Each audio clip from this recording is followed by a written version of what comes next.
Les données que nous mettons sur les réseaux sociaux ne sont pas sécurisées. Je vais le dire d'emblée comme ça. Voilà la phrase qui remet sur tapis la question de sécurité des données personnelles sur les réseaux sociaux. Et pourtant, des informations personnelles sont constamment demandées aux internautes. Ces derniers aussi en rajoutent pour faire le buzz sur les réseaux sociaux. Une habitude à grand risque, selon les spécialistes de la sécurité et du numérique. Rien qu'en publiant une photo, on peut vous localiser de n'importe quel endroit du globe terrestre. Parce que les photos que nous publions contiennent des métadonnées, et à partir de ces métadonnées-là, on peut vous localiser de n'importe où. Donc, dès que vous êtes en train de publier ces données-là, vous êtes en train de vous livrer en quelque sorte. Quand vous exposez votre vie privée sur les réseaux sociaux, vous attendez à quoi? Je vous envoie une demande d'amitié et je commence par vous suivre, comme des milliers de gens dans le monde. Et vous envoyez une photo comme quoi je vais en France, je vais en Chine et autres. Mais vous laissez la porte ouverte à qui? Mais aux bandits, aux voleurs, parce qu'ils connaissent déjà votre position. Outre les voleurs qui peuvent localiser l'internaute et vider son domicile à son insu, la source de stockage des données personnelles reste une autre préoccupation. Une information publiée ne peut jamais être entièrement supprimée. Les serveurs qui sont derrière ces réseaux, c'est-à-dire les serveurs sur lesquels les données là sont stockées, ne sont même pas des serveurs qui sont basés en Afrique. Je prends l'exemple de Facebook, de Skype ou de tout autre réseau que nous connaissons. Vous publiez quelque chose, les minutes d'après, même si vous décidez de supprimer, vous n'allez supprimer que ce qui est sur votre appareil ou sur les appareils des amis que vous maîtrisez. Mais vous ne pouvez pas aller supprimer ce qui est sur le serveur de Facebook. Vous allez demander peut-être à Facebook de bien vouloir supprimer telle ou telle donnée que vous avez publiée, mais vous n'avez aucune preuve que ça a été vraiment supprimé.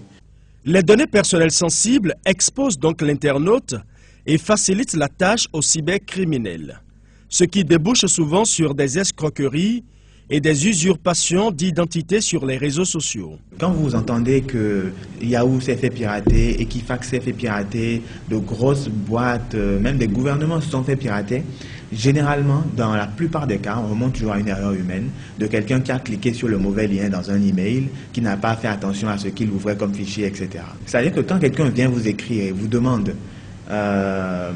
qu'il vous dit qu'il est au Maroc et qu'il a perdu tous ses papiers et que vous devriez lui envoyer 150 € par Western Union, challengez, n'exécutez pas tout de suite. Ou bien quand vous recevez un appel de quelqu'un qui vous dit qu'il est de Mobile Money ou de MTN et que vous venez de gagner des carrés à ses mains, d'accord, et qu'il vous suffit d'envoyer un certain code pour rentrer en possession de ces carrés-là, challengez. Posez toujours des questions aux gens avisés. Et on va arriver à ce réflexe-là quand on va commencer à raconter de plus en plus aux gens, quand on va toucher le maximum de personnes pour expliquer le genre de pièges dans lesquels ils peuvent tomber. Aujourd'hui, on n'a même plus besoin de vous pirater pour commencer ce genre d'escroquerie. Les gens font quoi? Ils créent des comptes qui portent le même nom que vous, ils vous rajoutent un ami, ils vous disent que c'est un deuxième compte et puis ils commencent leur processus. Voyez-vous? Donc il faut absolument, avant tout système technique, etc., que les gens soient sensibilisés et comprennent que Internet, en fait, c'est un milieu dangereux. Les escrocs, les délinquants n'utilisent jamais des comptes Mobile Money ou des cartes SIM derrière lesquels se trouve leur identité réelle. C'est là le vrai problème. Vous avez un nom qui est derrière la SIM, un nom qui est derrière le compte Mobile Money, mais ce n'est pas du tout le nom, l'identité du délinquant.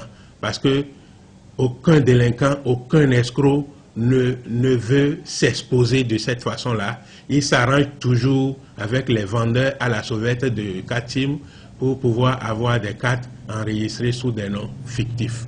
L'Office central de répression de la cybercriminalité rassure cependant que les dispositifs techniques se renforcent davantage pour cerner et mettre hors d'état de nuire les escrocs qui ont fait leur nid sur la toile numérique.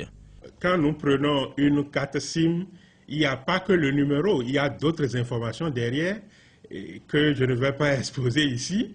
Et lorsque nous prenons un téléphone portable, également, il y a d'autres informations que nous recherchons.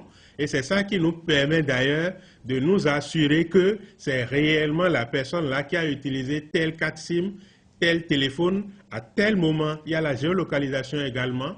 Les opérateurs GSM nous aident à géolocaliser. Les téléphones contiennent d'autres informations que nous recherchons pour nous assurer que c'est réellement tel type de téléphone qui a été utilisé, c'est bien telle carte SIM qui a été utilisée à tel moment, en tel lieu, à telle heure. C'est des éléments scientifiques que nous recherchons pour pouvoir confondre les gens. Il y a pas mal d'enquêtes qui ont abouti de cette façon-là. Le commissaire Nikes Daimbo invite par ailleurs les internautes à se rendre dans les postes de police les plus proches dès qu'ils soupçonnent la moindre irrégularité relative à leur compte personnel sur les réseaux sociaux et les tentatives d'extorsion de fonds ou de chantage. Mais il insiste sur la discipline dans les publications des données personnelles sur les réseaux sociaux.